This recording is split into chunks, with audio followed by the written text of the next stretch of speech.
మీ personal interviews మరియు వ్యాపార ప్రకటనల కొరకు ఈ నెంబర్ని సంప్రదించండి. హాయ్ హలో నమస్తే, వెల్కమ్ టు అవర్ ఛానల్. నేను మీ ప్రియాంకారావు. ఈరోజు మనతో పాటు మెడికల్ ఆంకాలజిస్ట్ ప్రవీణ్ అడుసుమిల్లి గారు ఉన్నారు. వారితో మాట్లాడదాం. బ్లడ్ క్యాన్సర్ రావడానికి రీజన్స్ ఏంటి, బ్లడ్ క్యాన్సర్కి ఎలాంటి ట్రీట్మెంట్ అవైలబుల్గా ఉంది, అలానే బ్లడ్ క్యాన్సర్ వస్తే చచ్చేందుకు మెడిసిన్స్ వాడాలా లేదంటే ఇక ట్రీట్మెంటే లేదా, ఇలాంటి విషయాలు మనం ఆయన అడిగి తెలుసుకుందాం. నమస్కారం సార్. అందరికీ నమస్కారం.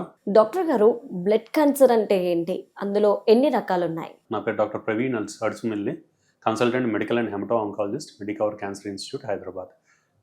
బ్లడ్ క్యాన్సర్ల గురించి తెలుసుకునే ముందు మనం ముఖ్యంగా మన సర్క్యులేటరీ సిస్టమ్ అంటే బ్లడ్ అండ్ వాస్కులర్ సిస్టమ్ గురించి ఒక 2 మాటలు చెప్పుకుందాము. మన రక్తంలో ముఖ్యంగా 3 రకాల కణాలు అనేవి ఉంటాయండి. మొదటిది ఎర్ర రక్త కణాలు అంటే రెడ్ బ్లడ్ సెల్స్. ఇవి ఏంటంటే మనకి రక్తంలో సర్క్యులేట్ అవుతా వీటి లోపల ఉన్న హీమోగ్లోబిన్ ద్వారా కానీ మనకి శక్తిని ఇస్తాయి ముఖ్యంగా. దాని తర్వాత వైట్ బ్లడ్ సెల్స్ అంటే తెల్ల రక్త కణాలు. తెల్ల రక్త కణాలు ఏంటంటే మనకి రోగ నిరోధక శక్తిని ఇచ్చి మన శరీరం కానీ ఏ రకమైన ఇన్ఫెక్షన్ బారిన పడకుండా మనని కాపాడుతూ ఉంటాయి. మూడో ముఖ్యమైన కణాలు ఏంటంటే కనుక ప్లేట్లెట్లు అనమాట, చిన్న రక్త కణాలు. వీటి గురించి మనం వింటానే ఉండుంటాం. డెంగ్యూ బారిన పడ్డారు, ప్లేట్లెట్స్ పడిపోయినాయి, వైరల్ ఇన్ఫెక్షన్ వచ్చినాయి, ప్లేట్లెట్స్ పడిపోయినాయి. కాబట్టి ఏంటంటే ప్లేట్లెట్స్ పడిపోతే ఏంటంటే రక్తస్రావం అయ్యే అవకాశం ఎక్కువ ఉంటుంది. చిగుళ్ళమ్మట రక్తస్రావం అవ్వడం కానీ, ఆడవాళ్ళు అయితే నెలసర్లు ఆగకుండా ఎక్కువగా వచ్చేయటం కానీ, లేదంటే కంట్లో ఏమైనా చిన్న చిన్న చుక్కలు అవడం కానీ, చర్మం మీద చిన్న చిన్న ఎర్రపు చుక్కలు రావటం కానీ, అలా రక్తస్రావం అయ్యే అవకాశం ఎక్కువ ఉంటుంది. ఇలాగా మన రక్తంలో 3 రక్త కణాలు, ఎర్ర రక్త కణాలు, తెల్ల రక్త కణాలు, ప్లేట్లెట్లు, మూడిట్లో కూడా మనకి కొన్ని రకాల మార్పులు అనేవి మన క్యాన్సర్లో మనం చూడవచ్చు. ఇంతేకాకుండా కొన్ని మిగతా కణాలు కూడా ఉంటాయండి. ప్లాస్మా సెల్స్ అని ఉంటాయి, మిగతా సెల్స్ కూడా ఉంటాయి అన్నమాట. ఏదైనా కారణం వల్ల ఈ కణాలలో ఏమైనా క్యాన్సర్ మార్పు వస్తే కనుక దాన్ని మనం బ్లడ్ క్యాన్సర్ అంటూ ఉంటాం. ఈ కణాలన్నీ కూడా మనకేంటంటే తల్లి కణాలు అంటే స్టెమ్ సెల్స్ నుండి ఏర్పడతాయండి. అతి ముఖ్యంగా మనకి చెప్పుకోవాల్సింది ఏంటంటే ఎముక మూలికలు. ఈ కణాలన్నీ కూడా మనకి ఎముక మూలికలు అంటే బోన్ మ్యారోలో తయారయ్యి దాని తర్వాత రక్తంలోకి వచ్చి మన శరీరం మొత్తం తిరుగుతూ ఉంటాయి. వీటిలో ఏమైనా తల్లి కణాల్లో కానీ వీటిలో కానీ ఏమైనా మార్పు వచ్చి అవి క్యాన్సర్ కింద కణాల కింద మారితే దాన్ని మనం బ్లడ్ క్యాన్సర్ అంటాం. ఈ బ్లడ్ క్యాన్సర్లో మనం ముఖ్యంగా తెలుసుకోవాల్సింది ఏంటంటే బ్లడ్ క్యాన్సర్లు అన్నీ ఒకటి కాదండి. దీంట్లో వివిధ రకాలైన బ్లడ్ క్యాన్సర్లు ఉంటాయి. ముఖ్యంగా చెప్పుకోవాల్సింది ఏంటంటే మైలాయిడ్ క్యాన్సర్స్ అంటే మైలోసైట్స్ అంటే తెల్ల రక్త కణాలు ఒక రకమైన కణాలకు వచ్చే క్యాన్సర్స్ని మైలాయిడ్ క్యాన్సర్స్ అంటాము. ఇంకోటి ఏంటంటే కనుక లింఫాయిడ్ క్యాన్సర్స్ అంటే తెల్ల రక్త కణాల్లోనే అది ఇంకొక రకమైన కణాలు అనమాట. దాంట్లో వచ్చే క్యాన్సర్స్ని మనం లింఫాయిడ్ క్యాన్సర్స్ అంటాం. బ్లడ్ క్యాన్సర్స్ని మనం విభజించుకుంటే అతి ముఖ్యంగా మనం మైలాయిడ్ క్యాన్సర్స్, లింఫాయిడ్ క్యాన్సర్స్ కింద విభజించుకోవచ్చు. వీటితో పాటు తీవ్రతను బట్టి కొన్ని రకమైన బ్లడ్ క్యాన్సర్లు ఏంటంటే కనుక మనకి తీవ్రంగా ఉంటాయి, ప్రాణానికి కూడా ప్రమాదకరంగా ఉంటాయి. అవి ఏంటంటే మనకి ఎక్కువ అవకాశం ఇవ్వవు. కేవలం కొన్ని వారాలు, నెలలు లేదంటే కొన్ని రోజుల్లో మటుకే త్వరగా పెరిగి ప్రాణానికి కూడా ప్రమాదం కింద మారే అవకాశం ఉంది. వాటిని ఏంటంటే ఎక్యూట్ క్యాన్సర్స్ అంటాం. Acute myeloid leukaemia or acute lymphoid leukaemia కింద మనం విభజించుకోవచ్చు. కొన్ని రకాల క్యాన్సర్లు ఏంటంటే అవి పెరగడానికి చాలా సమయం పడుతుంది. కొన్ని నెలలు, సంవత్సరాలు కూడా మెల్లమెల్లగా పెరగచ్చు. కాబట్టి ఈ ఏంటంటే మనకంటే ప్రాణానికి ప్రమాదం కింద సంభవించవు. మనం ఈ క్రమంలో ఎప్పుడు కనుక్కున్నా కానీ జాగ్రత్తగా మనం మందులు వాడుకోవడం ద్వారా ఆ పేషెంట్ని జబ్బును నయం చేసుకోవచ్చు, ప్రాణాన్ని కూడా కాపాడుకోవచ్చు. కాబట్టి బ్లడ్ క్యాన్సర్ అన్నీ ఒకటి కాదు. ఈ ముఖ్యమైన విషయం మనం తెలుసుకోవాలి. బ్లడ్ క్యాన్సర్లు అన్నీ ప్రాణాంతకం కాదు, కొన్ని ప్రాణాంతకమైనవి ఉన్నాయి. అది కూడా సరైన సమయంలో మనం వైద్య చికిత్స అందించుకుంటే ఆ రోగిని కూడా మనం కాపాడుకోవచ్చు. కొన్ని రకాల బ్లడ్ క్యాన్సర్లు అయితే అసలు పడవసరం లేదు. జాగ్రత్తగా వైద్యం చేసుకుంటూ కొన్ని సంవత్సరాల పాటు కూడా మనం పేషెంట్ జీవించి ఉండగలిగే అవకాశం ఉంటుంది. సో బ్లడ్ క్యాన్సర్ రావడానికి మెయిన్ రీజన్స్ ఏంటి? బ్లడ్ క్యాన్సర్ యొక్క ముఖ్య లక్షణాలు ఏంటంటే కనుక ఏ రకమైన కణాలు మనకి మార్పు వచ్చినాయో దాని రకమైన లక్షణాలని మనం చూస్తూ ఉంటాం. ఒకవేళ ఎర్ర రక్త కణాలు తగ్గిపోయినాయి అనుకోండి, రోగికి ఏంటంటే ఊరికినే నీరసం రావటం కానీ, ఆయాసం రావటం కానీ, ఇదివరకు చేసే పని కూడా చేయలేకపోవటం కానీ ఇవన్నీ మనం చూస్తూ ఉంటాం. దాంతోపాటు రక్తం బాగా తగ్గిపోతే కనుక ఎర్ర రక్త కణాలు కాళ్ళ వాపులు రావటం కానీ ఇవన్నీ కూడా మనం చూస్తూ ఉంటాం. అదే తెల్ల రక్త కణాలు ఏంటంటే మనకి ఆ సంఖ్య తగ్గచ్చు లేదంటే పెరగచ్చు. ఈ బ్లడ్ క్యాన్సర్లో ఏ రకంగా తగ్గినా పెరిగినా కానీ అవి ఏంటంటే మామూలుగా పనిచేసే తెల్ల రక్త కణాలు ఆ శరీరంలో ఉండవు కాబట్టి ఏంటంటే వాళ్ళు రోగనిరోధక శక్తి తగ్గిపోయి వివిధ రకాల ఇన్ఫెక్షన్ల బారిన పడే అవకాశం ఉంటుంది. జ్వరం రావటం కానీ, ఊరుకూరికనే కానీ ఊపిరితిత్తుల ఇన్ఫెక్షన్ రావటం కానీ, దగ్గు రావటం కానీ ఇవన్నీ కూడా మనం చూస్తూ ఉంటాం. అదే ఒకవేళ ప్లేట్లెట్లు తగ్గిపోతే కనుక ఇందాక మనం చెప్పుకున్నట్టు రక్తస్రావం అయ్యే అవకాశం ఉంటుంది. పంటెమట బ్లీడింగ్ అవటం కానీ, లేదంటే విరోచనంలో బ్లీడింగ్ కానీ, దగ్గెమట బ్లీడింగ్ అవటం కానీ, రక్తస్రావం అవటం కానీ ఇవన్నీ చూస్తూ ఉంటాం. కాబట్టి ముఖ్యంగా ఏ రకమైన రక్త కణాలు మనకి మార్పు చెందినాయో ఆ రకమైన లక్షణాలు మనం చూసుకునే అవకాశం ఉంటుంది. వీటితో పాటు మనం ఇందాక అనుకున్నట్టు ఏంటంటే బ్లడ్ క్యాన్సర్లోనే మనకి లింఫోమాస్ అని ఉంటాయండి. ఈ లింఫ్ గ్రంథులు కూడా మనకి ఈ రెటిక్యులో ఎండోథీలియల్ సిస్టమ్, వాస్కులర్ సిస్టంలో భాగమే. కాబట్టి ఈ మామూలుగా మనందరిలో ఆరోగ్యంగా ఉన్న వాళ్ళు కూడా లింఫ్ గ్రంథులు అని ఉంటాయి. ఏంటంటే మన రక్త కణాలని సర్క్యులేట్ కూడా చేస్తూ ఉంటాయి. ఈ బ్లడ్ క్యాన్సర్లో కొన్ని రకమైన బ్లడ్ క్యాన్సర్లో మటుకు ఈ లింఫ్ గ్రంథులు మనకి పెరగటం అనేది చూస్తూ ఉంటాం. లింఫ్ గ్రంథులు పెరగటం అనేది మనం చాలా రకాల ఆరోగ్య ఇబ్బందులు, జబ్బుల్లో మనం చూస్తూ ఉంటాం. కానీ పెరిగిన ప్రతి లింఫ్ గ్రంథి క్యాన్సర్ కాదు. కాకపోతే కొన్ని రకమైన బ్లడ్ క్యాన్సర్లో మనకి లింఫ్ గ్రంథులు కూడా పెరగటం అనేది చూస్తాం. అదేంటంటే మనకి మెడ దగ్గర చిన్న చిన్న గడ్డలు లాంటివి రావచ్చు, లేదంటే యాక్సిల్లా అంటే చంకలో గడ్డలు రావచ్చు, లేదంటే కడుపులో మనకి బయటికి కనిపించవు కానీ కడుపులో కూడా చిన్న చిన్న లింఫ్ గ్రంథులు లింఫోమాల కింద ఏర్పడే అవకాశం ఉంటుంది. అంతేకాకుండా కొంతమందిలో ఏంటంటే కనుక లివర్ కానీ లేదంటే స్ప్లీన్ కానీ కొద్దిగా పెరగటం కానీ ఇవి చూస్తూ ఉంటాం. కొంతమందిలో ఏంటంటే అకారణంగా జ్వరం రావటం, బరువు తగ్గిపోవటం, ఆకలి లేకపోవటం, విపరీతంగా రాత్రిపూట చెమటలు వచ్చేసి డ్రెంచింగ్ నైట్ స్వెట్స్ అంటాము. ఇలాగా వివిధ రకాల లక్షణాలు కూడా మనం చూసే అవకాశం ఉంటుంది.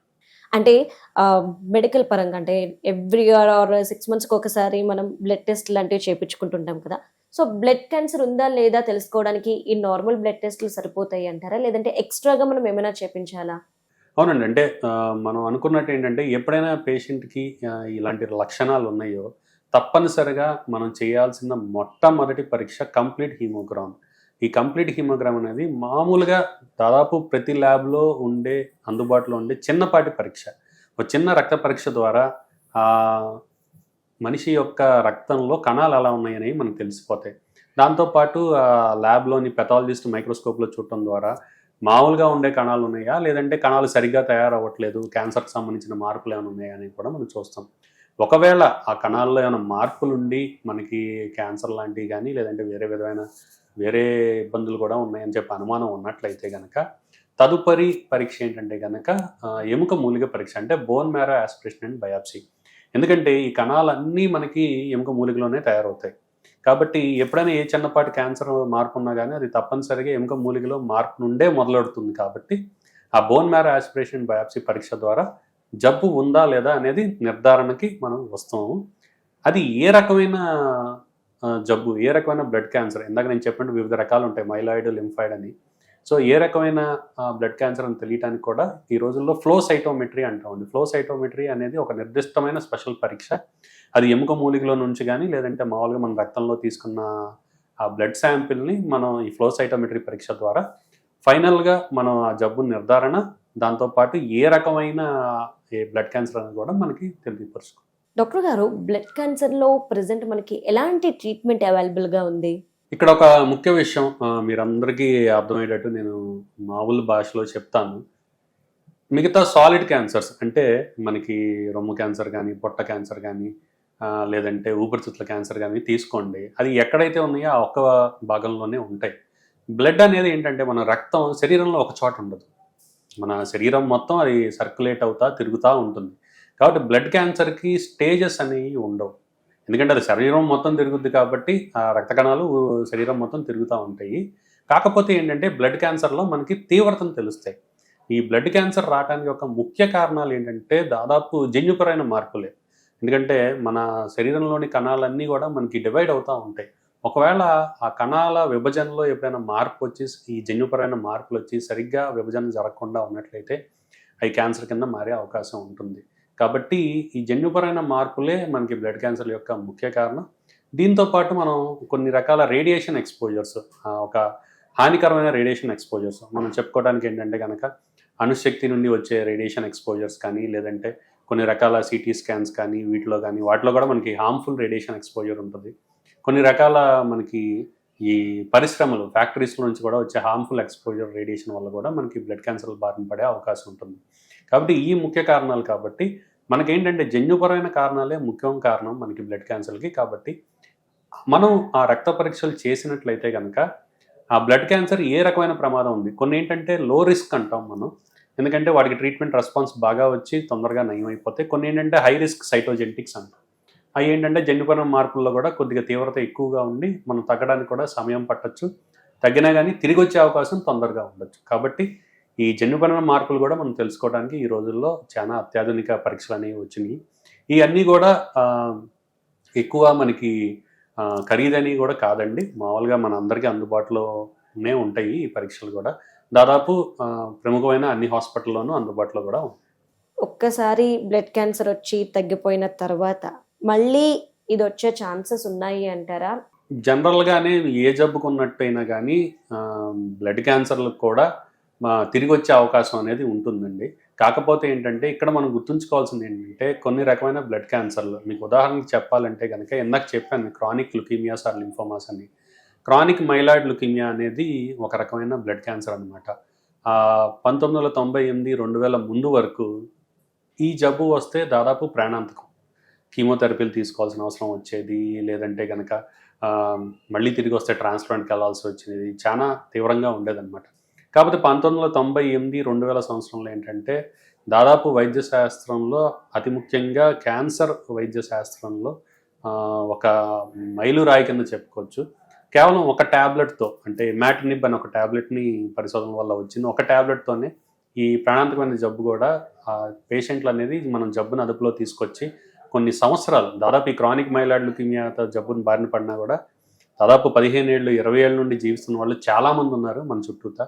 కాబట్టి కంగారు పడాల్సిన అవసరం లేదు.